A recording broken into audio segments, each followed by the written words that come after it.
Hello, this is a case study that was made through the research action methods in 2 classrooms of Brazilian learners of English language in the Language Center from the Federal University of Goiás, that is located in Goiânia, Brazil. It extracts the contributions of the intercultural approach to the process of English learning, and it also seeks the discussion about cultural identities in the enunciative spaces. We justify this research over some concepts. The first one is brought by Daniel Lima in 2008, and he says, "Man, as a cultural being, brings in language a baggage that comes from culture that identifies him." We recognize that the classroom is a space where language is a vehicle for the culture from the moment that we take knowledge of it and we start sharing it. We also have the concept of interculturalidad that looks like a lot with the concept of critical interculturality by Walsh. Interculturalidad by Conselho Regional Indígena de Cauca is a project of coping against coloniality. It promotes the horizontalization of social relations in a collaborative and validative way that seeks popular union and the preservation of cultural identities that may have become invisible because of coloniality. We must remember that coloniality and colonialism are not the same thing. Colonialism was an administrative process that happened a few centuries ago in America and Africa, and coloniality is a scar from this process and is promoted nowadays through culture.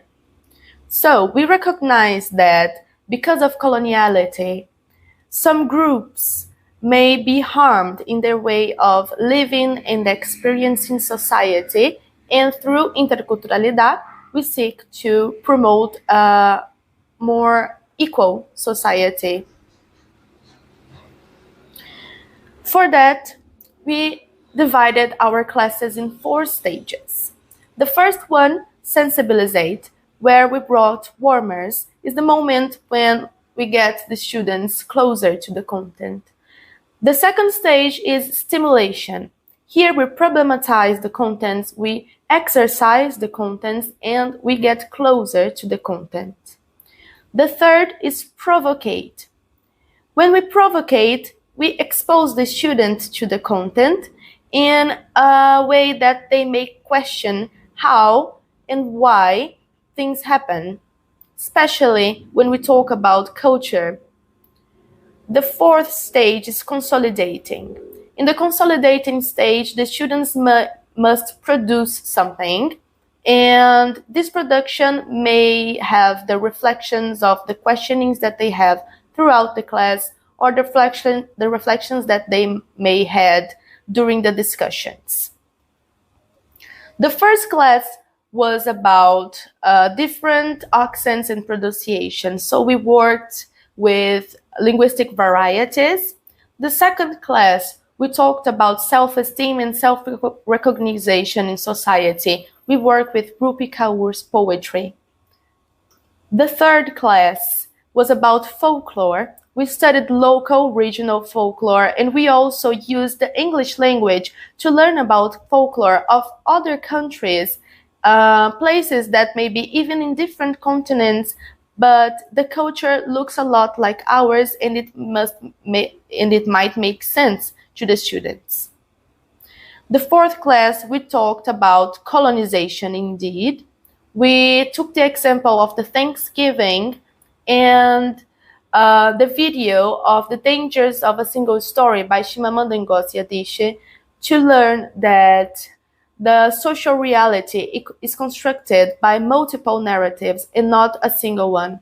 By that, we start to horizontalize the classroom when we recognize that a single narrative doesn't construct the social reality of the students.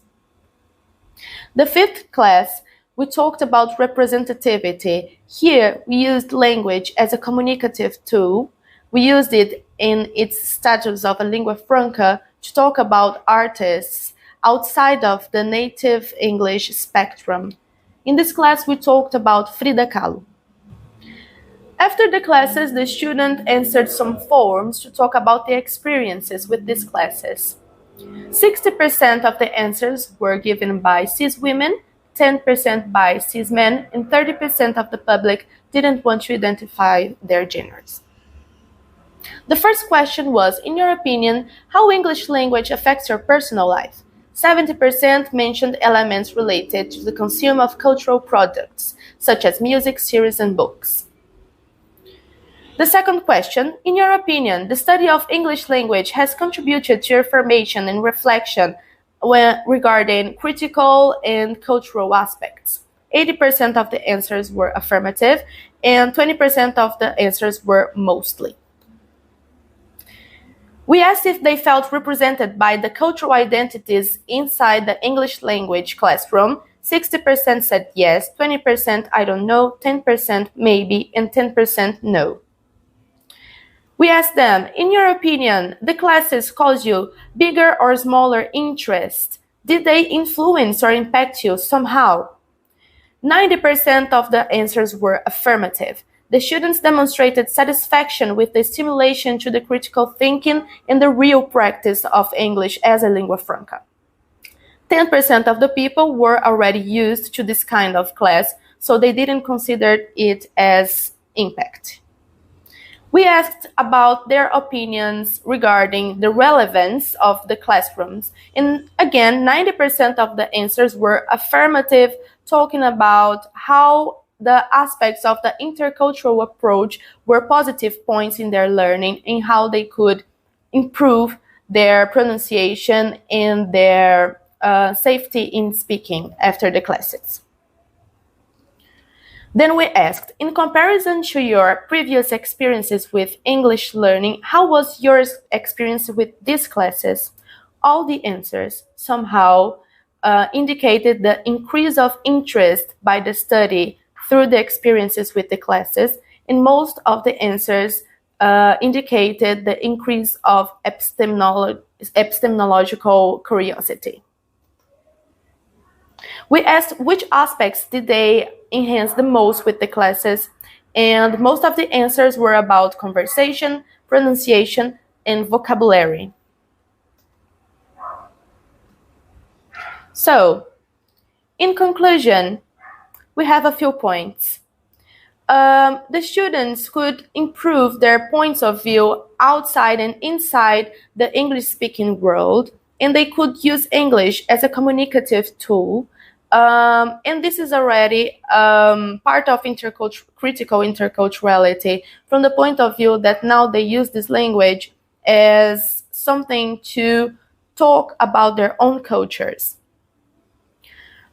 We also had the concept of a rainbow inside the classroom. What is this rainbow? We could need different ways of thinking, being, speaking, articulating, and expression in a collaborative network of teaching and learning. Everyone with their own colors and with their own tones could contribute to the class somehow. And while they were contributing, they were also receiving contributions, not only from the teacher, but from their classmates too. And we could validate the stages for the construction of the classes. So we could affirm that the stages were valid for the intercultural approach. And we must remember again that decoloniality and interculturality are coping projects. We must point that this approach has its limitations. When we think about applying it in other institutions maybe might have the studies of decoloniality and interculturality in a very embryonic way. So we need to deepen the studies to achieve the discussion in other contexts different than ours. Thank you.